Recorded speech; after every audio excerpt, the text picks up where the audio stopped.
Well, let's go into the slides you brought in for us today, and we're starting off with the data released over the European session. Okay, well, the first point is one that came out prior to the European Open, but I think it's just worth reiterating. So it's the release of the Bank of Japan Monetary Policy Committee minutes from the previous meeting, and the takeaway that, or the headline that stood out to me, was that members of the committee are finally admitting that there are diminishing returns from QE.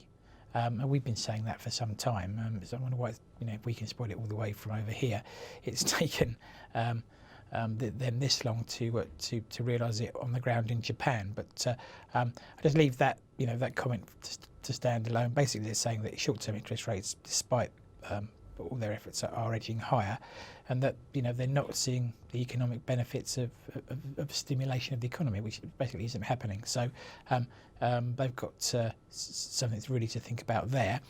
And then not raising taxes every time they do that stimulation might actually help. Well, they did a bit of that before. Yeah, absolutely. If sales tax up, and then Yeah, if you want to get the domestic economy going, you've got to have a bit of carrot and stick, and probably more carrot than stick, and that's what they probably need to work out.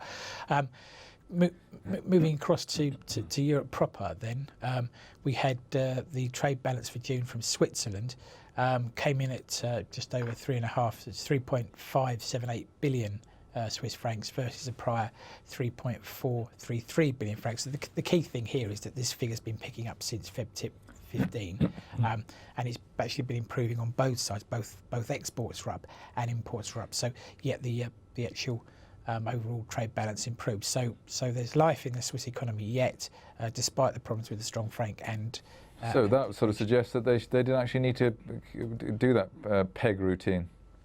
Well, possibly not. I mean, because it's not actually the rate of the the level of the currency. It can actually just be how quickly or slowly it goes there. The market has time to adjust and exactly.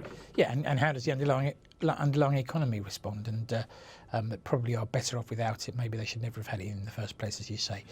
But here in the UK, second set of borrowing numbers for the government since the election.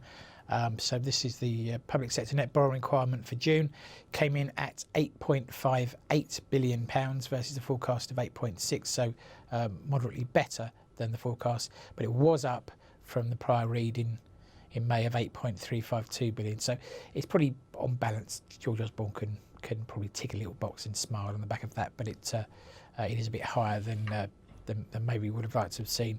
And the other soundbite or headline that really took my eye was from a survey conducted by Bloomberg of economists about what they think of Greece, and the takeaway from that was that 71% of the economists surveyed felt that a Brexit was still possible from now and out to 2016. So, as I said, swept under the carpet, but no issues have really been solved, and the hard work begins now.